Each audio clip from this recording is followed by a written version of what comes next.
La langue espagnole a connu une expansion sans précédent entre les XVIe et XIXe siècles, connaissant son plus grand succès sur le continent américain. Mais savais-tu que ce qu'on appelle l'Empire espagnol, à un moment donné de l'histoire, a exercé son contrôle sur des endroits aussi éloignés que certaines îles d'Océanie ? Mais en raison de divers facteurs, l'Espagne a perdu la domination sur ces territoires et la langue a également disparu.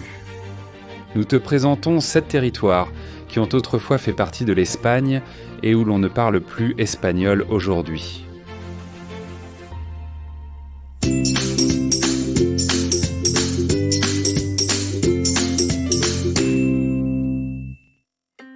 Numéro 1. Jamaïque. La Jamaïque est connue pour être le berceau du reggae et la terre de son plus grand représentant, Bob Marley. Le premier Européen à arriver sur cette île des Caraïbes fut Christophe Colomb lorsqu'il y débarqua lors de son deuxième voyage en Amérique, en 1494. Et il a immédiatement revendiqué l'île pour la couronne de Castille. Cette île était connue par les indigènes Taïnos sous le nom de Xaymaca, ce qui signifie terre de bois et d'eau, et avec le temps, ce nom a été hispanisé en Jamaïque. Christophe Colomb est revenu sur l'île lors de son 4e voyage en 1503, à cause d'une tempête qui a coulé ses navires. Ils ont été obligés de rester sur l'île pendant 1 an, jusqu'à ce qu'ils puissent partir en 1504. Plus tard, en 1509, Juan de Esquivel a fondé le premier établissement européen permanent et l'a appelé Séville-la-Nouvelle sur la côte nord de l'île. Vers l'an 1534, la capitale est établie à Villa de la Vega, aujourd'hui connue sous le nom de Spanish Town. Mais le contrôle espagnol ne durerait pas longtemps. En 1655, une expédition britannique composée de 38 navires a débarqué sur l'île avec 8000 soldats, ce qui a pris par surprise une Jamaïque faiblement protégée par les Espagnols. De nombreux conflits ont eu lieu jusqu'à ce que l'Espagne perde la bataille de Ocho Rios en 1657 et la bataille de Rio Nuevo en 1658. C'est ainsi que la voie a été ouverte à la colonisation britannique. Numéro 2. Palaos.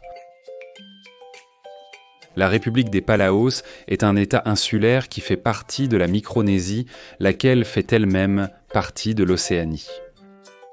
On pense que ces îles ont été aperçues pour la première fois par les Espagnols en 1522, puis plus tard en 1565.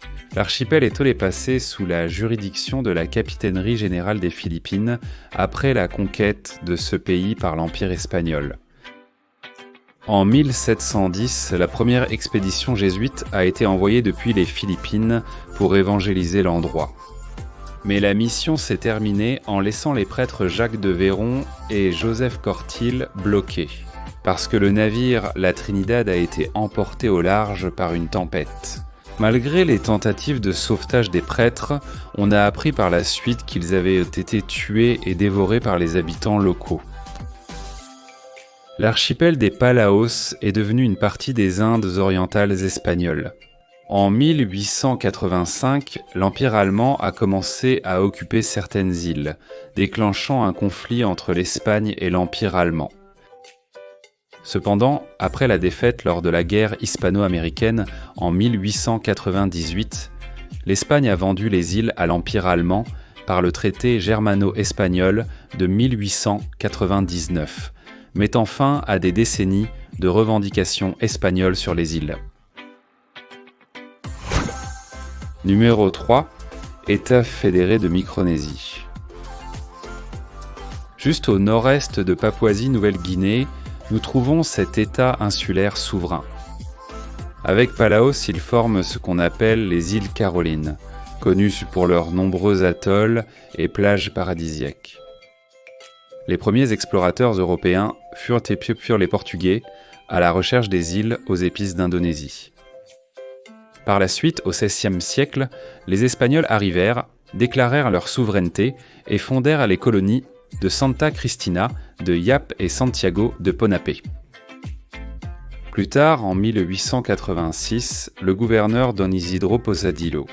Avec une mission militaire, ils ont pénétré dans ce qui est aujourd'hui l'état de Pompéi, réaffirmant le contrôle de la région par l'Empire espagnol. Bien que la nouvelle administration ait tenté de promouvoir la foi catholique et la langue espagnole comme langue véhiculaire, ces mesures ont rencontré une résistance de la part des habitants locaux. Et la faible connaissance des Espagnols concernant la géographie politique et le système traditionnel a représenté de grands inconvénients pour créer une colonie prospère. Comme cela s'est produit au Palau. Après le déclin de l'Empire espagnol et sa défaite lors de la guerre hispano-américaine, l'Espagne a vendu le territoire à l'Empire allemand en 1899. Avant de continuer, n'oublie pas de t'abonner à cette chaîne et d'activer la cloche pour recevoir une notification des nouvelles vidéos. Numéro 4. Guam. En continuant dans les eaux de la Micronésie, nous arrivons sur l'île de Guam, qui est un territoire non incorporé des États-Unis. La domination européenne remonte aux explorations du Portugais Fernand de Magellan, qui aperçut l'île en 1521 lors de son voyage autour de la planète. Mais elle n'a pas été officiellement revendiquée par l'Espagne, jusqu'en 1565 par le conquistador Miguel López de Legazpi. À partir de cette date et jusqu'à l'année 1815. L'île de Guam servait principalement de centre de ravitaillement pour le fameux Galion de Manille, qui était une flotte assurant la route commerciale du Pacifique entre le Mexique et les Philippines. Néanmoins, on peut dire que la colonisation espagnole a commencé vers 1668, avec l'arrivée d'une mission dirigée par Diego Luis de San Vitores et la fondation de la première église catholique. Les îles étaient considérées comme faisant partie des Indes orientales espagnoles et du vice-royaume de la Nouvelle-Espagne. Après près de 4 siècles de domination espagnole, les États-Unis ont occupé l'île après la défaite de l'Espagne lors de la guerre hispano-américaine, en 1898. Et finalement, en vertu du traité de Paris de cette même année, Guam a été transféré sous le contrôle de la marine des États-Unis. Numéro 5. Les îles Mariannes du Nord, avec Porto Rico, constituent actuellement les 2 seuls États libres associés des États-Unis. Cet archipel de 14 îles est situé entre Hawaï et les Philippines, et avec Guam, il forme ce qu'on appelle les îles Mariannes. C'est pourquoi ils partagent une grande partie de leur histoire. Cela signifie qu'elles ont également été revendiquées par l'Espagne.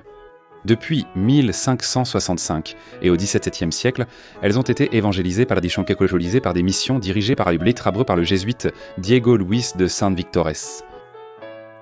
Les îles ont reçu leur nom en hommage à Mariana d'Autriche, épouse du roi Philippe IV d'Espagne.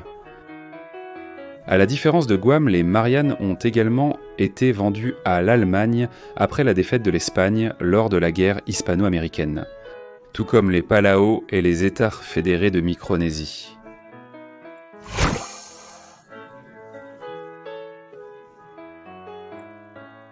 Christophe Colomb est arrivé sur l'île d'Hispaniola, l'actuelle Haïti, en 1492, revendiquant l'île pour la couronne de Castille. Et ils ont rapidement fondé la colonie de La Navidad, ce qui a intégré le territoire à l'Empire espagnol. Au début du XVIIe siècle, des colons créoles ont encouragé le commerce informel, ce qui allait à l'encontre du monopole que souhaitait l'administration. Pour cette raison, le gouverneur Antonio de Osorio a ordonné le dépeuplement de la région centrale et occidentale de l'île afin de prévenir les pratiques commerciales indésirables. Cela a été exploité par des pirates et des boucaniers français qui, peu à peu, ont commencé à s'installer dans la partie occidentale de l'île, ce qui a conduit à ce que cette zone soit ensuite revendiquée par la France. Cela a conduit à une série d'hostilités entre la France et l'Espagne qui ont finalement cessé. Avec la signature du traité de Ryswick en 1697, dans lequel l'Espagne a cédé cette partie du territoire à la France, l'île a été divisée en deux. Numéro 7, territoire de Nootka. Bien que l'Empire espagnol ait conquis une grande partie des États-Unis d'Amérique. Nous mentionnerons une région moins connue appelée territoire de Nootka, qui était un ancien territoire établi dans la baie de Nootka, sur l'actuelle île de Vancouver au Canada. Lorsque les Espagnols, sous le commandement de l'officier naval Esteban José Martinez, construisirent en 1789 le fort San Miguel. Pour la défense de Santa Cruz de Nootka, qui fut le premier établissement espagnol en Colombie-Britannique. Ce territoire en est venu à comprendre l'actuelle province de Colombie-Britannique sur le territoire canadien, et les États de Washington, de l'Oregon, de l'Idaho, ainsi qu'une partie des États du Montana et du Wyoming aux États-Unis. Cette zone devint une partie de la vice-royauté de la Nouvelle-Espagne de 1789 à 1795, étant gouvernée depuis la ville de Mexico. Ces revendications espagnoles provoquèrent des affrontements avec la Grande-Bretagne, qui avait également des prétentions sur la région. Mais elles prirent fin avec les conventions de Nootka de 1790, 1793 et 1794, où ils convinrent d'une sorte de coexistence bilatérale. Néanmoins, les tout nouveaux États-Unis d'Amérique acquirent les droits des Espagnols par le traité Adams-Onis, signé en 1819.